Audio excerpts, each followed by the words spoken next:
Queridos irmãos, boa noite. Que a paz do nosso Mestre possa estar conosco. E é com muita alegria que nós estamos aqui para refletir sobre uma exortação do Cristo a todos nós, quando Ele diz: ide e pregai o Evangelho. Se nós buscarmos no Evangelho de Marcos, nós vamos encontrar no capítulo 16, no versículo 15, Jesus dizendo: ide por todo o mundo e pregai o Evangelho a toda criatura. E aí a gente se pergunta, mas o que é o Evangelho?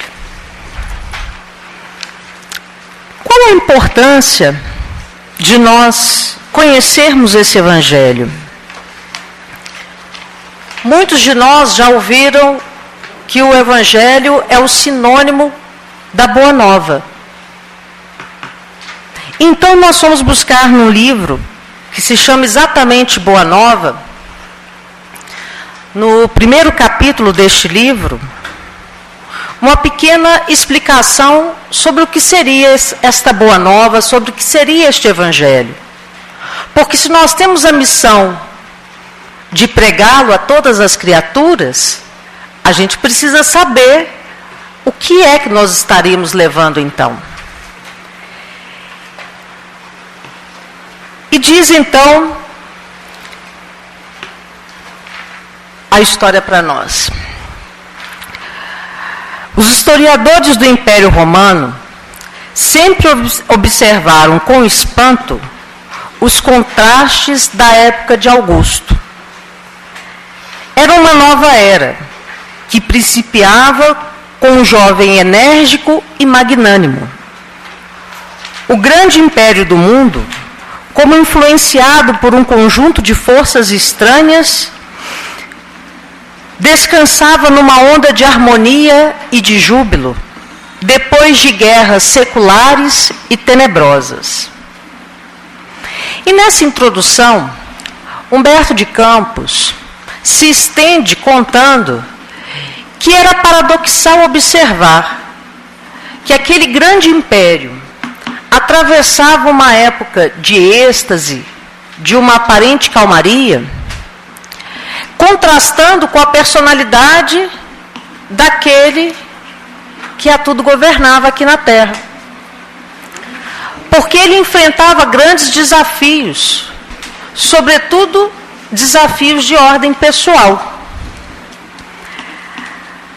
Mas então diz Humberto de Campos, é que os historiadores ainda não perceberam, na chamada época de Augusto, o século do Evangelho, ou da Boa Nova. Esqueceram-se de que o nobre Otávio era também homem, e não conseguiram saber que, no seu reinado, a esfera do Cristo se aproximava da terra numa vibração profunda de amor e de beleza. Então aquela calmaria era porque ali tudo já se organizava para que o Evangelho chegasse até a humanidade. Ia chegar à terra o sublime emissário. Sua lição de verdade e de luz ia espalhar-se pelo mundo inteiro como chuva de bênçãos magníficas e confortadoras. A humanidade vivia o século da Boa Nova. Então agora a gente vai conhecer o que de fato significa esta Boa Nova. Depois desta festa dos corações, qual um roteiro para a concórdia dos homens, ficaria o Evangelho como o livro mais vivaz e mais formoso do mundo, constituindo a mensagem permanente do céu, entre as criaturas em trânsito na terra, o mapa das abençoadas altitudes espirituais, o guia do caminho, o manual do amor, da coragem e da alegria. Senhores, há mais de 2000 anos, nós temos em nossas mãos o manual, como disse Humberto de Campos, do amor, da coragem e da alegria. E a pergunta é: nós já nos apropriamos desta boa nova? Já sabemos qual o caminho para que tenhamos dentro de nós amor, coragem e alegria? Se já conhecemos a escritura do Evangelho, o que nos falta para que sejamos verdadeiros pregadores desta mensagem a todas as criaturas que estão diante de nós?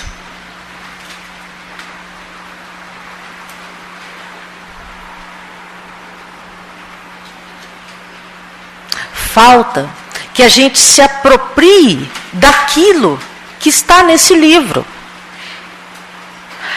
Vejam que assertivo interessante de Humberto de Campos. Ele diz assim: constitui a mensagem permanente do céu.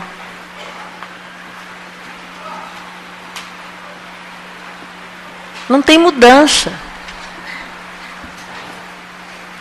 E é interessante que a gente lê, relê e às vezes fala assim, mas engraçado, eu não tinha observado isso aqui.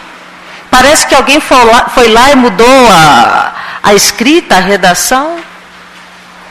Mas por que outrora a gente não conseguia compreender o que estava ali? Quem mudou? Foi o que estava escrito ou fomos nós? Para alcançarmos aquilo que contém o Evangelho. A mudança é nossa. A mudança é de cada um de nós. E na medida em que a gente vai internalizando esta boa nova, automaticamente a gente consegue também ser um pregador dessa boa nova. Mas vamos continuar aqui para fechar essa ideia e ficar bem fixo dentro da imagem, da reflexão de hoje, sobre o que é o Evangelho. Jesus recomendou aos seus apóstolos que iniciassem o seu glorioso testamento com os hinos e os perfumes da natureza, sob a claridade maravilhosa de uma estrela, a guiar reis e pastores a uma manjedoura rústica, onde se entoavam as primeiras notas do seu cântico de amor. É por esse motivo que o Evangelho de Jesus, sendo o livro do amor e da alegria, começa com a descrição da gloriosa noite de Natal e termina com a profunda visão de Jerusalém libertada, entrevista por João nas suas profecias do Apocalipse. Ele começa com o amor, começa com o nascimento do Cristo e termina mostrando a libertação. Mas entre uma passagem e outra, nós temos um longo percurso, onde são mostrados muitos dos desafios que nós temos enfrentado no nosso dia a dia. E que às vezes passa tão despercebido que a gente esquece de empregar aquele conteúdo. E como a gente dizia há pouco, somente na medida que a gente vai internalizando esse Evangelho, é que a gente começa de fato ser um verdadeiro pregador. Cumprir o ide e pregai a todas as criaturas. Mas a pergunta é, vamos lá, de que forma nós devemos pregar este Evangelho? Será que é simplesmente vir aqui a Carla, preparar um estudo e partilhar com os senhores as anotações que ela trouxe aqui para a noite de hoje? Será que é, como o Roberto disse no primeiro tempo, simplesmente porque já conhecemos algumas lições belas e já ouvimos algumas passagens, algumas narrativas do mundo espiritual por aqueles espíritos que já conseguiram a sua evolução e que a gente pode então ficar só almejando o dia que a gente vai partir, crentes de que vamos encontrarmos nos mesmos lugares onde esses espíritos hoje têm condições de estar? É claro que não é. Se fosse, eu estava feliz, não é verdade? Eu já estava tranquila. Porque o falar é fácil. A questão é o agir. Falar sobre o Evangelho do Cristo, com um pouquinho de desinibição e de leitura, a gente fala. Agora, transformar isso em atitude requer um pouquinho mais de cada um de nós.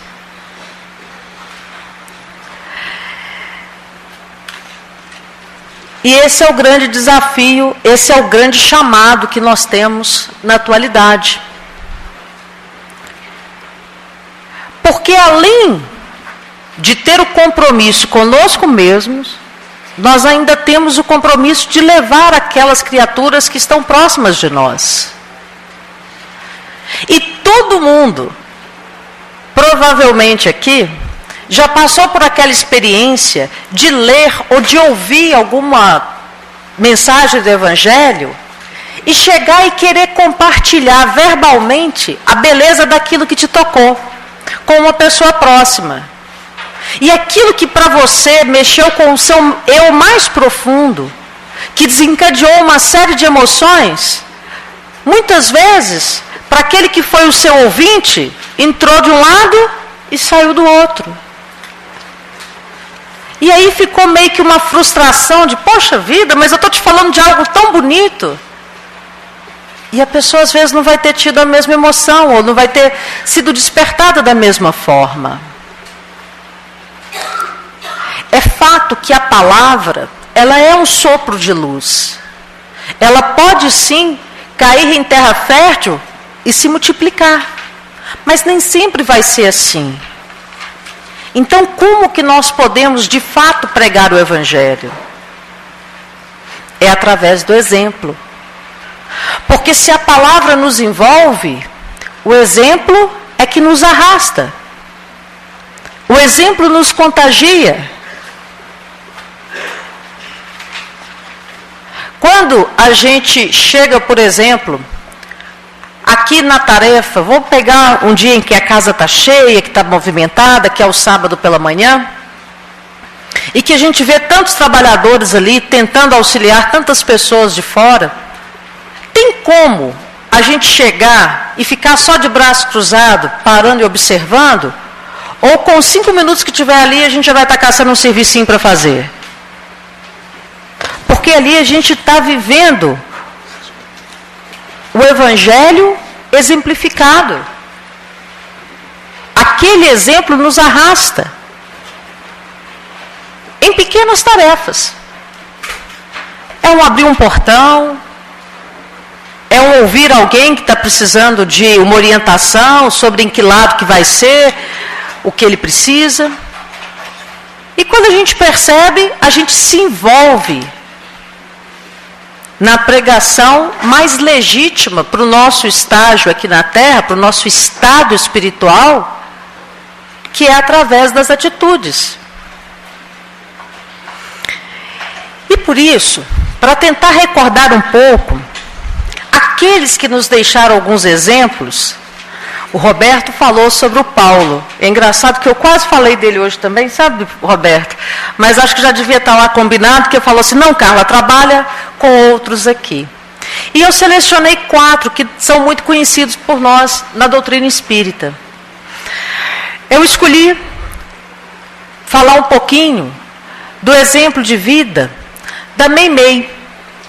Meimei, Irma de Castro, que hoje é a mentora da evangelização infantil no Brasil, mentora da evangelização aqui na nossa fraternidade, e que tem uma história muito bonita. Mas a gente queria pensar alguns exemplos da vida de Meimei. Então eu fui buscar no livro chamado Meimei, Vida e Mensagem. Então tem um pequeno trecho que diz assim: apesar de ter sido muito bonita, Meimei era extremamente modesta e de espírito elevado. Não se orgulhava dos dotes que Deus lhe dera. Pura, simples no modo de ser e de proceder. Não era dada às conquistas próprias de sua idade. Caridosa, ajudava todos os pobres que encontrava, socorrendo e confortando-os. Adorava crianças. Tinha um forte desejo de ser mãe. Mas esse desejo não foi concretizado. Não só porque o casamento dela, que foi aos 22 anos de idade, durou apenas 2 anos, mas também porque ela faleceu aos 24 anos, em virtude das complicações de uma doença chamada nefrite. Mas Meimei tinha uma paixão tal pelas crianças, que toda criança que passava por ela, recebia como cumprimento: Deus te abençoe.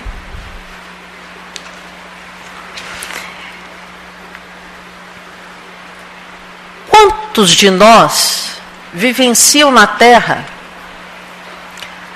a dificuldade de ser pai ou de ser mãe?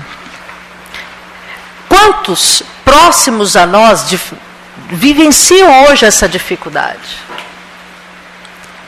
Meimei também viveu esta dificuldade. E ela não conseguiu concretizar na Terra o seu sonho. Mas quando desencarnou, ela recebeu a missão uma missão muito simples. Mentora da evangelização infantil no Brasil. A mãe da evangelização de todo o Brasil. E aceitou essa missão com muito carinho. E se desvela junto às crianças.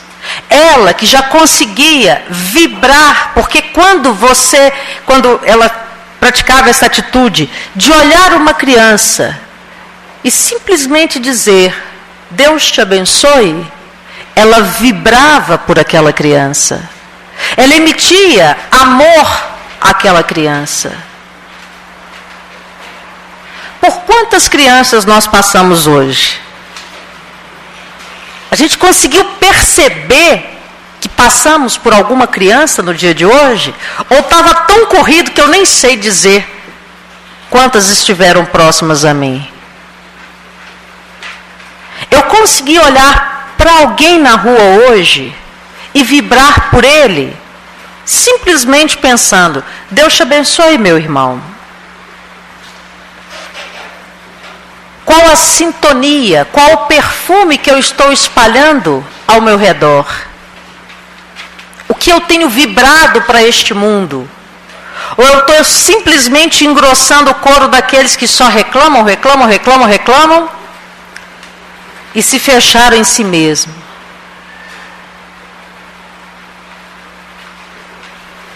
Já que nós falamos da Meimei, porque muitas vezes, quando a gente fala desses espíritos que já conseguiram uma certa ascensão espiritual, a gente tem uma tendência de dizer assim: ah, mas foi o fulano, e a gente se distancia, né? Esse A parece que nos coloca assim, eles lá e a gente aqui. Só que esses todos que a gente vai falar aqui são espíritos que estiveram conosco há pouco tempo aqui na Terra. Mais propriamente, encarnados no Brasil. E esses espíritos todos também tiveram as suas tribulações e superaram. Então eu gosto de lembrar que eles também tinham dificuldades, inclusive quando estiveram no plano espiritual. E conta-se, por exemplo, que Meimei, ela deixou o Arnaldo viúvo,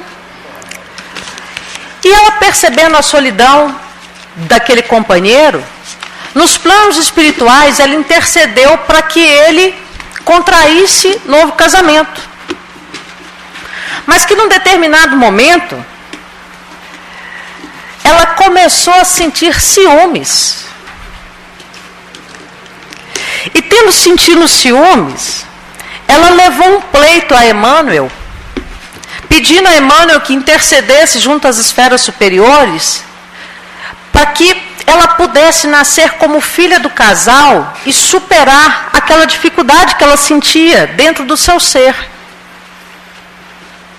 Emmanuel disse que levaria o pleito dela e posteriormente voltou com a resposta, dizendo que havia sido negado, que ela tinha tarefa demais no plano espiritual para ficar preocupada com essas bobagens.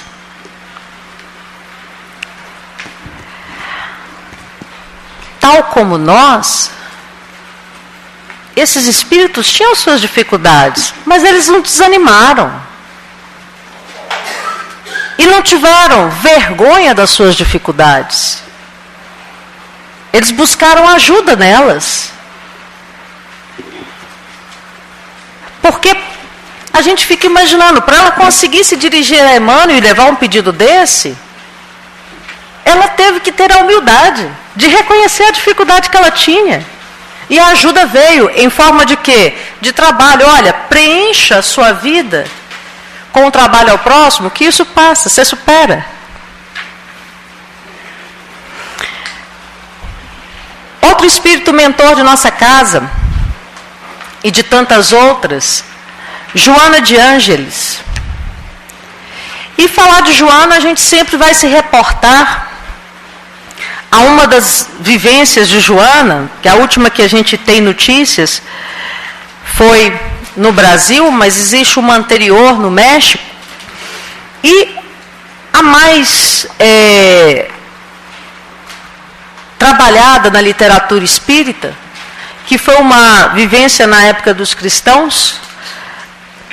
A Veneranda Joana de Ângeles é um dos livros que reporta, mas também o Boa Nova traz essa passagem, que vai falar do momento em que ela, reencarnada, se chamava Joana de Cusa, e junto com o filho, ela é encaminhada ao sacrifício.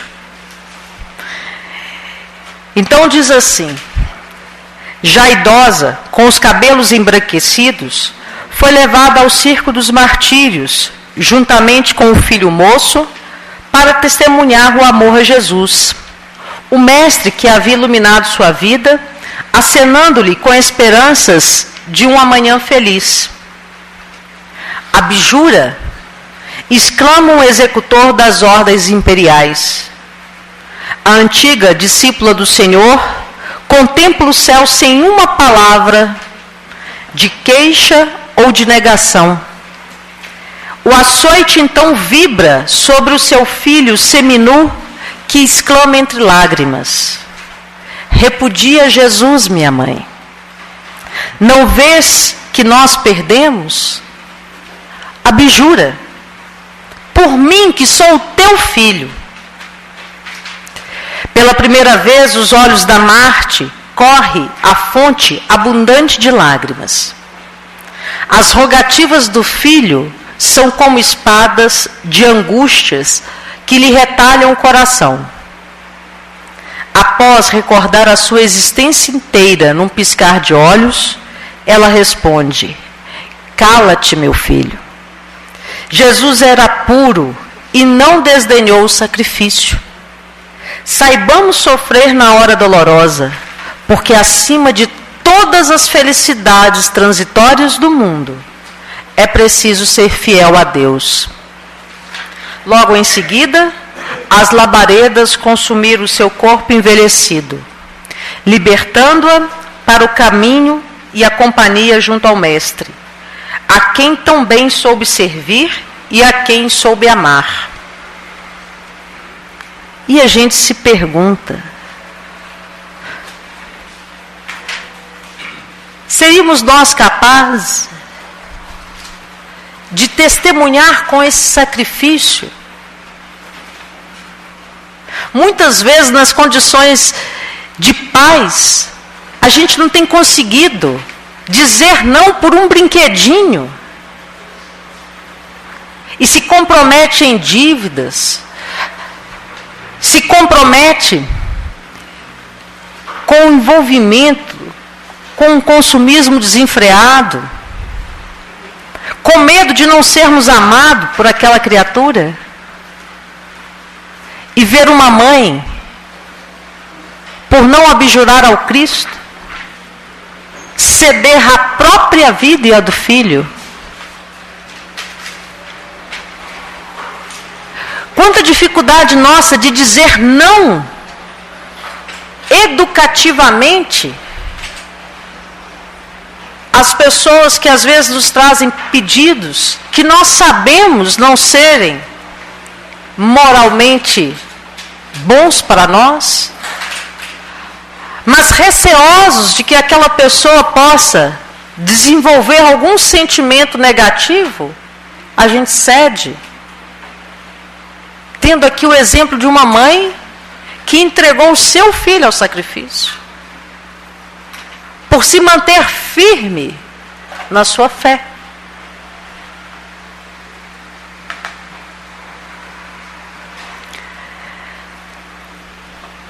E aí vamos falar um pouquinho de Bezerra de Menezes, lembrado aqui no nosso hino, na nossa oração. E falar de Bezerra de Menezes, nós vamos falar de um espírito que estava junto a nós há pouco tempo. Que, como disse o hino, nessa existência ele já conseguiu alcançar uma ascensão que ele podia habitar planos superiores. Mas por escolha, ele preferiu estar entre nós. E falar de Bezerra, lindos casos de Bezerra de Menezes, são vários, e a gente pontuou apenas 2 aqui. E o primeiro diz assim: dava o que possuía. De uma feita, um pai de família pede-lhe chorando um óbolo, uma ajuda em dinheiro para enterrar o corpo de sua esposa, cujo espírito desencarnara, deixando-lhe os filhos menores, doentes e famintos. Bezerra procura algo nos bolsos e nada encontra. Comove-se. E sua comoção era uma prece. E por intuição, desapegado das coisas materiais, tira do dedo um anel simbólico. O anel que havia recebido em sua formatura em medicina. E entrega ao irmão necessitado, dizendo com carinho e humildade: venda-o e com o dinheiro apurado, enterre o corpo de sua mulher e depois compre o de que precisa. Que Deus o ajude e abençoe. Dava do que tinha. Nós, de certo modo, já conseguimos nos desapegar, e é comum selecionarmos aquilo que já não tem serventia e trazer às casas, ou levar as pessoas que precisam. A nossa casa está fazendo a campanha do Quartinho dos Fundos, não é mesmo? Incentivando para que a gente comece esse processo.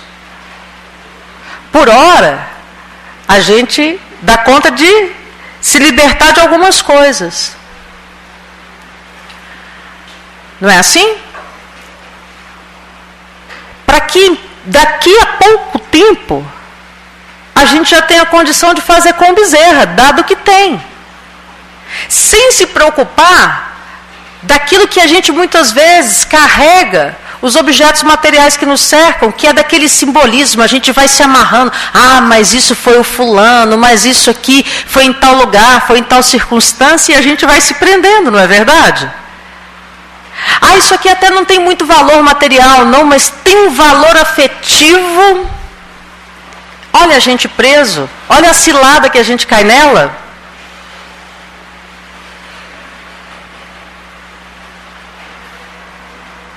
E ainda bem que a gente tem os livros para poder fazer a gente lembrar e aprumar o corpo e consertar o caminho.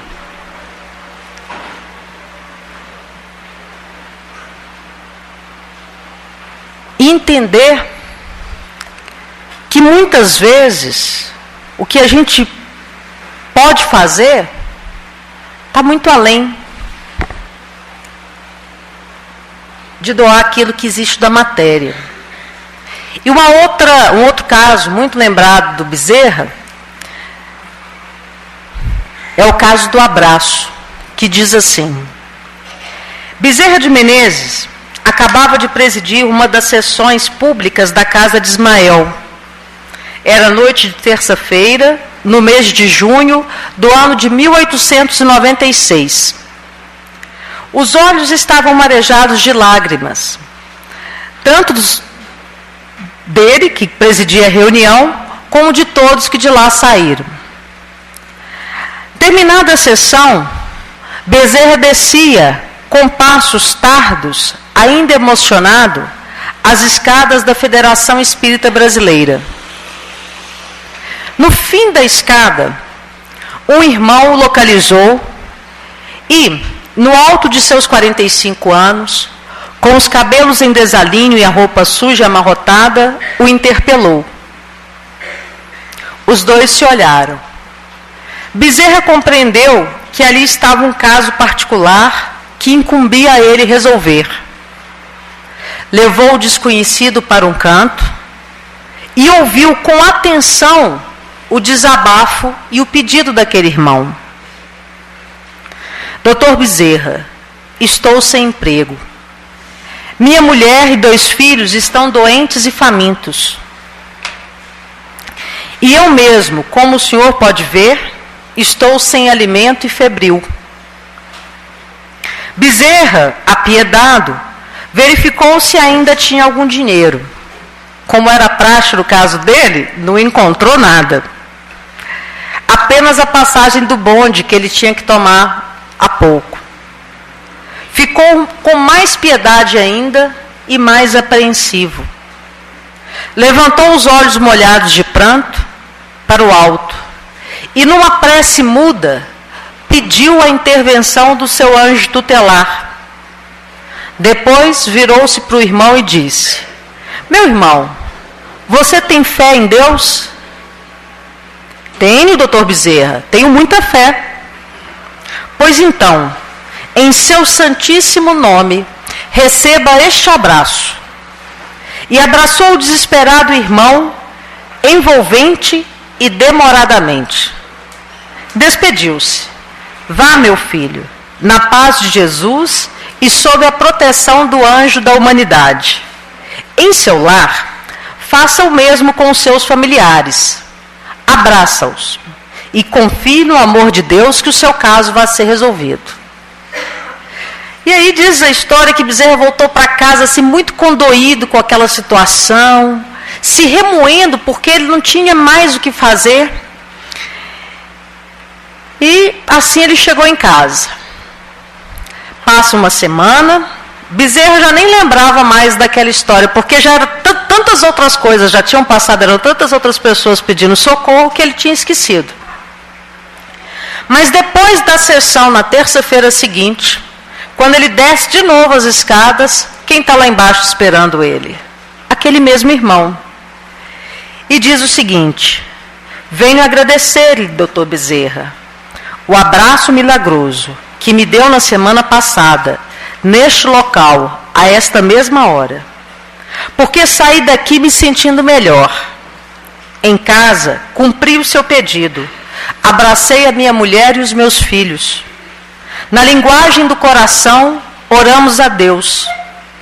Na água que bebemos e demos aos nossos familiares, parece que continha alimento. Dormimos todos muito bem. No dia seguinte, não tínhamos mais febre e parecia que estávamos todos alimentados. Veio uma inspiração, guiando-me a uma porta que se abriu e alguém por ela saiu. Ouviu o meu problema, condoeu-se de mim, me deu emprego, no qual estou. Venho lhe agradecer a grande dádiva que o Senhor me deu, arrancada de si mesmo, maior e melhor do que qualquer dinheiro. As lágrimas caíam dos olhos de Bezerra e daquele senhor. aquele irmão que fora beneficiado. E numa prece muda, os dois corações unidos, com a mesma força, elevaram aos céus um agradecimento. Louvado seja o nome de Deus, e abençoado seja o nome de quem, em seu nome, num abraço, fez maravilhas, a verdadeira caridade desconhecida. E aí a gente de novo se pergunta, qual o último abraço que nós demos? Em quem? E o que nós vibramos por essa pessoa que nós abraçamos?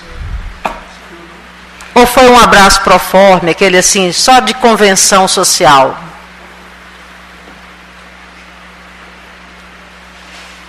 Tem pessoas que falam assim, eu gosto tanto de abraçar fulano porque ele abraça de verdade. Por que esse abraço a gente sente diferente? Porque é um abraço que emite coisa boa. É o abraço de quem está exalando amor. É o abraço de quem está pregando o Evangelho. Na sua forma mais pura e mais simples. É o abraço que cada um de nós pode dar. E que se ele não for possível que a gente saia por aí abraçando todo mundo, que comece como esse irmão, abraçando aqueles que estão próximos de nós. E aí a gente já começa, né? Vamos lá, primeiro, quantas crianças que a gente viu hoje? Qual foi o nosso pensamento por essas crianças? Quantas pessoas a gente amparou com alguma coisa que nós tínhamos condições de oferecer? Soubemos dizer não a propostas que muitas vezes desviavam a gente do caminho? Quantas oportunidades de abraçar alguém nós tivemos e deixamos quietos? Deixamos passar.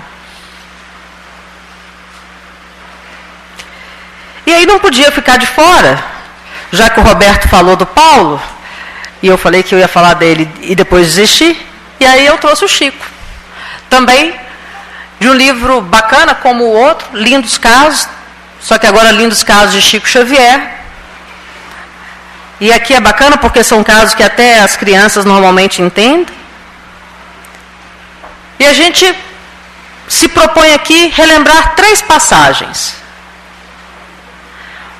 Uma que se chama Barata na Sopa, que diz assim: Dona Josefina era uma senhora cega, muito estimada nos arredores de Pedro Leopoldo. Tinha uma verdadeira adoração por Chico Xavier. Seu maior desejo é que um dia Chico pudesse jantar com ela. Tanto pediu que um dia Chico compareceu. A mesa estava posta e numa ponta estava sentado Chico e na outra a Dona Josefina. Por ser muito pobre, Dona Josefina apenas fez uma sopa muito substanciosa. No prato fundo, diante dos convidados, estava a sopa com os ingredientes. Chico estava muito emocionado com aquele afeto que ele recebia da irmã. Então, e aí a Dona Josefina pergunta para ele: então, Chico, está gostando da minha sopa? Fiz com todo carinho e cuidado em sua homenagem. Está ótima, minha irmã. Sou-lhe muito grato pela sua bondade. Não mereço tanto, respondeu o médium. E quando ele está mexendo, eis que de repente ele encontra uma barata. E qual seria a nossa reação nessa circunstância? Gritar? A desfeita com aquela senhora que acabaram de dizer que fez com todos ele carinho?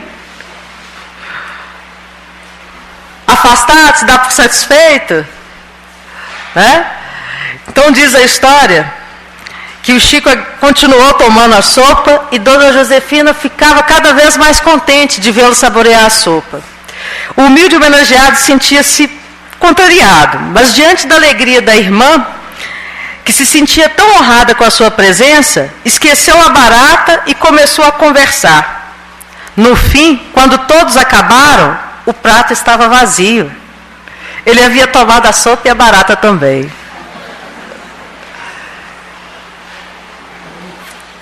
Não é assim? Estamos preparados? Olha o chilique que a gente dá por uma coisa dessa, não é assim? Vocês acham que ele passou mal no dia seguinte? Ou aquela barata, eu penso que estava até magnetizada e para ele foi até um alívio, não foi não? Às vezes foi até remédio. Mas olha a nossa dificuldade. Olha como que uma coisa que pode acontecer com qualquer um. Agora a gente brinca, né? Às vezes você convida alguém, você tem que perguntar o que a pessoa come, o que ela bebe. Porque se isso não serve, aquilo não serve, aquilo outro também não. E a gente começa a ficar até constrangido. Porque é tanto melindre, é tanta dificuldade, não é assim?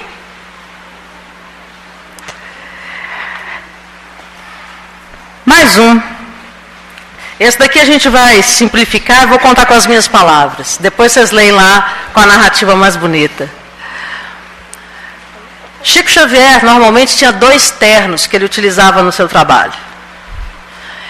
E o repórter conta que ficou indignado, porque ele imaginou que, pela obra que ele realizava, que ele tivesse ao menos um guarda-roupinha melhor.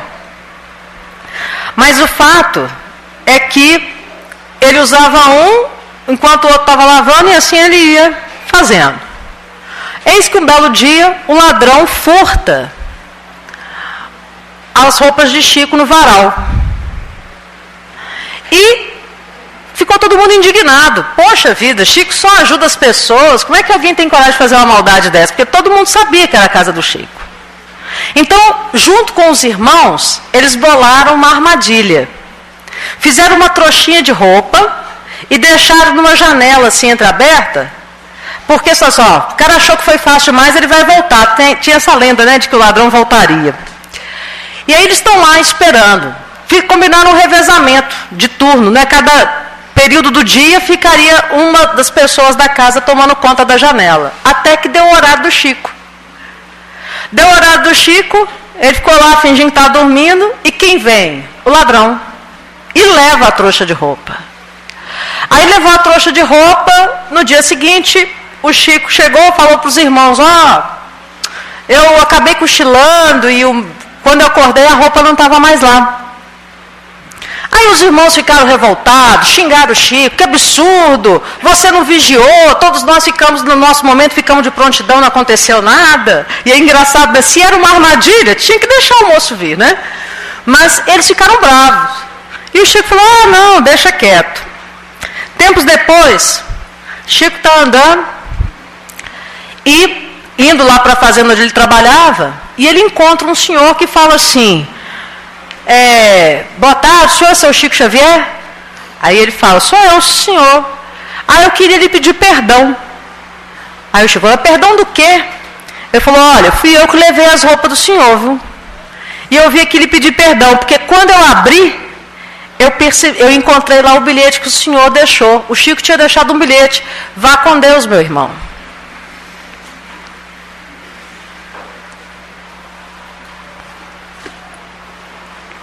E a gente, já tinha praguejado um bocado, não tinha? Olha que coisa simples. Então são essas pequenas passagens que são importantes para a gente se recordar que são atitudes simples que a gente consegue pregar o Evangelho. Mas que se a gente não estiver atento, porque a gente fala, todo dia temos oportunidades, somos chamados, somos convidados, mas a gente está entrando numa vibração, numa sintonia que não está legal. A doutrina nos diz que sempre que a nossa vibração entra em baixa, coletivamente, doenças que eram consideradas erradicadas retornam. É semelhante ao que a gente está vivendo? Senhor, estamos ouvindo falar de retorno de febre amarela, retorno da hanseníase, retorno de sífilis. Por quê? Porque nós estamos vibrando numa sintonia ruim. Nós estamos contaminados pela intolerância, pela incompreensão, pela falta da fé.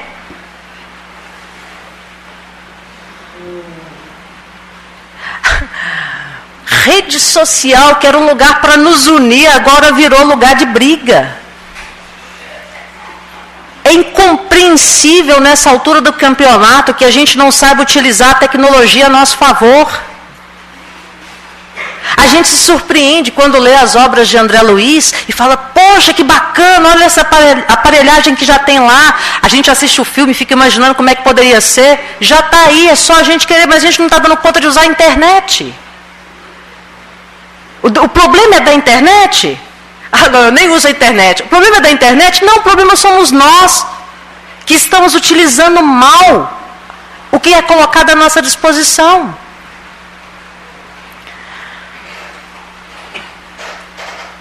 Quantas pessoas utilizando mal palavras, disseminando discórdia, disseminando a raiva, destilando a ira. E por que não podemos utilizar aquilo a nosso favor, para elevar a nossa vibração? Porque se às vezes não dá tempo da gente abraçar todo mundo que a gente gostaria, por que a gente não pode utilizar esse instrumento como uma forma de dar um bom dia a alguém, de falar com alguém que a gente não fala há muito tempo, e colocar naquela mensagem todo o carinho que a gente tem por aquela pessoa, e elevar a vibração que a gente tem precisado. Por que tanta incompreensão? Por que tanto regozijo com a dor alheia? Por que querer mais ainda? Porque não basta a pessoa sofrer, ela tem que sofrer profundamente, porque a gente vai alimentando uma raiva que não dá para entender. Aí a gente lê sobre os cristãos e vai relembrar daquele momento, quando as pessoas eram jogadas às feras, e a gente fala que é absurdo. Será que eu fui um daqueles que vibrei quando as pessoas eram lançadas às feras? E hoje eu estou vibrando quando vejo o mal acontecendo. E vou desejando mal. E quero mais. E quero mais, porque além de fazer isso, ainda tem que pagar mais ainda e tem que sofrer mais. Olha o que nós estamos alimentando ao nosso redor. Olha a vibração que eu estou construindo. Olha o que eu estou exalando para o mundo. A gente já sabe. A maior prisão é a nossa própria consciência. Então a gente precisa se libertar um pouco.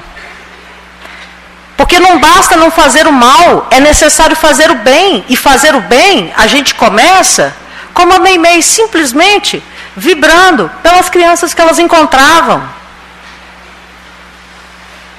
Deus te abençoe, meu filho. Qual foi o último Deus te abençoe que a gente falou de coração por alguém que não fosse da nossa família? Por algum desconhecido que passou? Então, meus queridos, para a gente encerrar, eu deixo aqui uma lição do livro Vinha de Luz, que se chama Caridade Essencial. Dever de casa, vocês vão ler ela toda em casa. Eu vou ler só o finalzinho, tá bom? Lição 110 do livro Vinha de Luz. Antes da caridade que se manifesta exteriormente nos variados setores da vida, pratiquemos a caridade essencial, sem o que não poderemos efetuar a edificação e a redenção de nós mesmos. Trata-se da caridade de pensarmos, atenção, começa aqui, de pensarmos, falarmos e agirmos segundo os ensinamentos do Divino Mestre no Evangelho, e de pregai. É a caridade de vivermos verdadeiramente nele, para que ele viva em nós, como o nosso irmão Roberto falou mais cedo. Sem esta, poderemos levar a efeito grandes serviços externos, alcançar intercessões valiosas em nosso benefício, espalhar notáveis obras de pedra, mas dentro de nós mesmos, nos instantes de supremo testemunho na fé, estaremos vazios e desolados nas condições de mendigo da luz.